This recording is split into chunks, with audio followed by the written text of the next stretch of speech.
Hi guys, welcome once again to the amazing Bold and Resilient brought to you by the Centonomy Entrepreneur. My name is Ruby Njonjo, I head the Entrepreneurship program. Today we have an amazing guest. She's beautiful, she's smart and so creative. She's going to be sharing with us her journey in business. Welcome, please introduce yourself. My name is Bridget Wambui. You can call me whichever name you prefer. I'm a makeup artist. I've been doing this for 3 years now. Well, it's not 3 years yet, it's gonna be 3 years in November. Okay, so you're a makeup artist. Yes. So we know that maybe 3 years ago, did guys know more about makeup than they do today? And how did you start? What made you start being, what pushed you into the industry of doing makeup? Mm-hmm. Well, I can't say people really didn't know about makeup 3 years ago, but in Kenya, most people hadn't started embracing it like they are right now at the moment. Yeah, 3 years ago, people were still, people like they were still afraid. They don't want to get out of that bubble of, they're so used to using fake products and all that. They don't know anything about makeup artists, so they were just, they're afraid of, stepping out of it. So how did you penetrate into this market? Well, when I started out, it was actually a passion. I was working. I was a full-time employee, and because I was passionate about makeup, and I wasn't so good at doing it by myself, but I was just passionate about makeup. So when I started out, I decided to go and learn more about how to do it on a professional level. So that's how I started out, and I can basically say it was a passion. Passion is what drove me to doing, as in still doing it up to now. Because I eventually quit my job and now decided to focus on it on a full-time basis. Okay, yeah, that's interesting. So tell us one client who you had who just, things went south. Those days that you have, and then you're just wondering, yani 1 minute it was going really well, and maybe the next minute the eyebrows are not toshanaing. I don't know. Tell us just one experience that you've had that when you went back home, probably you were just wondering, was I really made to be a makeup artist?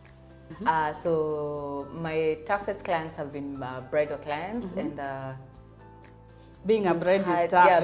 Not even being a bride, as in I think the bridesmaids are the ones. When you're discussing, when you're having a discussion first before the D-Day, when you're going to do their makeup, you have a discussion with the bride. Yes. You haven't met the whole crew.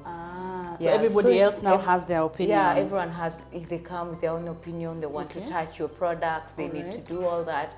And then when I started out, before I knew I'm supposed to have a contract and all that, all those things, it was tough. So I had so many quarrels with bridesmaids especially. Oh wow. Yeah. So how were you able to resolve some of those things? Do you remember like one, that you were able to resolve, and why did you keep doing bridal clients, especially after you still felt like, wow, it's a tough thing? Well, I continued because, bridal clients it pays well. Okay. Yeah. All right. So because it pays well, of course, I'm motivated by money as well. Yes. So at the time, so this specific bridesmaid, what we did was I had to talk to the person that I was in touch with from the start when we started our discussions about the makeup they were looking for, the bridal child makeup they wanted, and all that, and issues to do with money, as in how much I'm going to charge them. Like the first person we spoke with. Okay. So I talked to her. I called her side, talked to her, and told her this and this is happening, and I don't like it, and all that. So.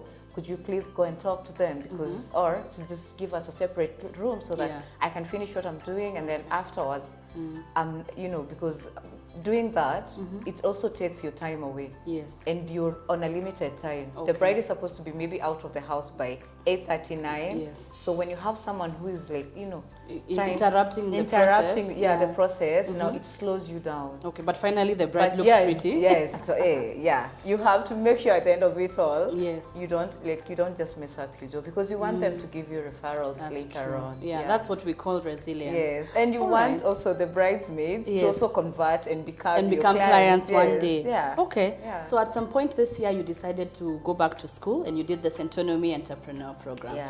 Maybe share with us how that journey was. What motivated you to come back to school, and how did it go? So I always heard about Centonomy classes, and The one I knew most about was the financial 101. That is what most people talk about. Yes. Yeah. Okay. So I didn't even know about entrepreneurial class. All right. So this friend of mine told me, she's actually an alumni. Her name is Lorna Beryl. Okay. Yes. So she told me about it. She was even one of the speakers at this workshop you guys had arranged at All Saints. Okay. So I decided, let me pay for it and go and attend and just listen and see, because I was also struggling with the part of how to manage my financials, whatever, bit of it, because once I get the money, I don't know how to separate money for back to the business and how to pay myself and all that. So I also needed to know all that. So currently, are you paying yourself? Yes, I am. Oh, it's wow. the first thing I do first, you know? Yeah, that's great. the first thing I do first. Okay, so maybe you can share with us how some of the tips that you were able to get from the class that you probably now implemented, and you can clearly say, thank God I came for this class. My biggest, the biggest lesson I learned is how to overcome my fears. Yes. Oh, wow. So that was the best class, basically. That was my best class. Yes. Yes. So one minute, we are all afraid of so many things. Yes, and I didn't realize I'm afraid of so many things. Yes. You know, you're out here, you're pretending you're strong, but and everything is fine, and you're smiling and deep walking down, the talk. you have major fears inside you. So that was my best class, and because I learned now how to step out of that comfort zone and do things. And now you're able to quiet that voice. Yeah. I don't listen to it, I just don't need to. I don't, Yes. I try not to. I don't, I try not to. Yes. Yeah, because we always say that we are not completely getting rid of the fear, because we'll never get rid of it. No, but we can learn how to balance and just reduce the volume in that particular voice. True. Okay, so you earlier on also spoke about being able to separate your money from the business money. So currently, is that something you're practicing? Yeah, it's been picking up slowly. It's not like it just started, I just started pop there, I'm up to it as in 100%, but slowly I've been able to know when I get the money, I know this is the amount I'm going to pay for myself, this is part of saving, this is going back to the business and all that. And Centonomy, that class really helped with that. All right. Yeah. Do you have something else? The class about business model canvas, that also really helped me a lot, because I've been able to segment my customers and know the kind of clients I'm dealing with on a daily basis and all that. Okay. Yeah. So as you sit here, your client base is pretty well segmented. Yes. All right.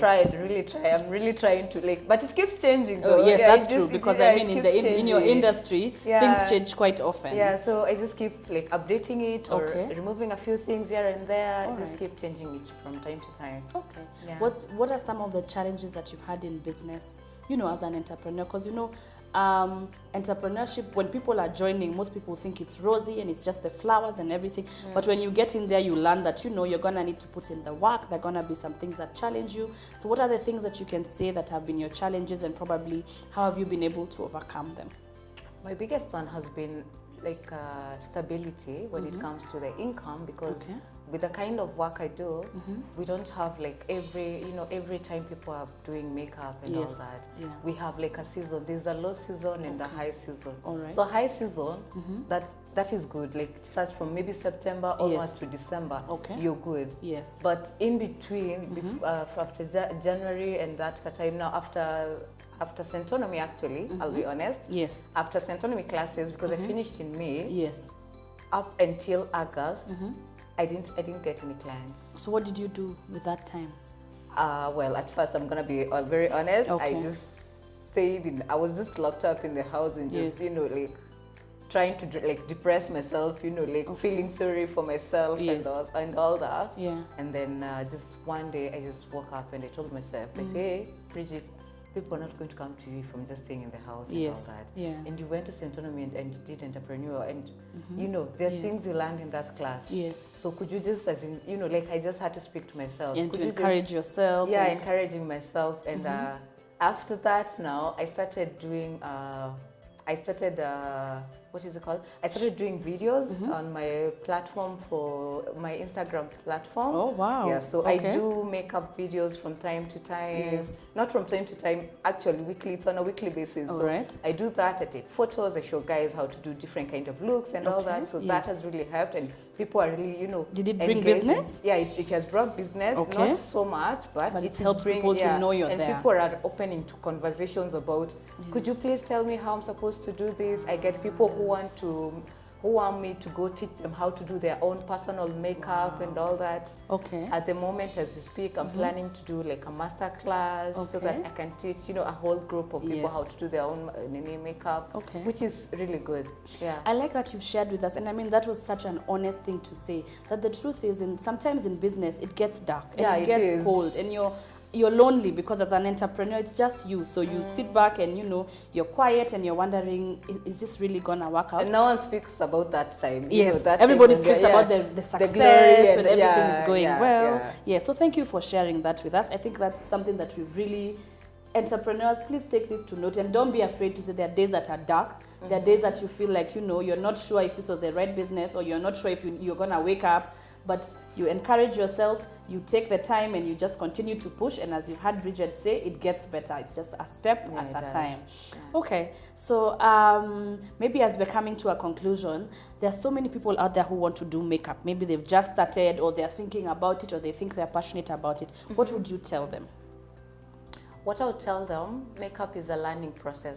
Okay. And even if you think you're good at what you're doing, be open to getting to learn more skills, like more skills. Yes. On top of makeup, for myself, I have been able to I'm trying to teach myself how to also take good photos when I do my makeup. Yes. Take good videos as well. So it's a learning process. I keep trying to learn more about how to perfect my skills as well. Because as much as I went to a class and I was taught how to do makeup, I wasn't taught everything. Yes. But there are so many people out here who have different, you know, they are specialized in different type of makeup. Yeah, of makeup. And I mean, there are trends that are coming every day. So don't just sit there and hope that you're good and you don't want to be open to learning more. Okay. It's a process. Just keep learning, as in something is happening every single day. Okay. Something new is always happening. All right, that's true. And the other thing I'd like to ask is, I mean, I know in the makeup industry there are so many makeup artists. So what's maybe that one thing that differentiates you from everybody else? Just being authentic and just being myself. Okay. Yeah, as in that is what I try to do, because what someone else is doing, I can't do the same thing that they're offering. True. I have my own type of set of skill. Yes. So what I have is what I offer. And even anyone who's out there thinking that there are so many makeup artists in Kenya, I'm not going to be like penetrating the market and all that. Just do it. You know. Okay. Whatever I can do is not the same thing you can do as well. Yeah. My name is Wambui Nongo. I'm the founder of Glammed By Wambui Makeup Services, and a makeup artist as well. I'm also a Centonomy entrepreneur. There you've had it, guys. A woman who is not afraid to share that journey in business can be tough, that you can have days where you're sleeping and you're wondering, you know, who's gonna wake up and get out of bed.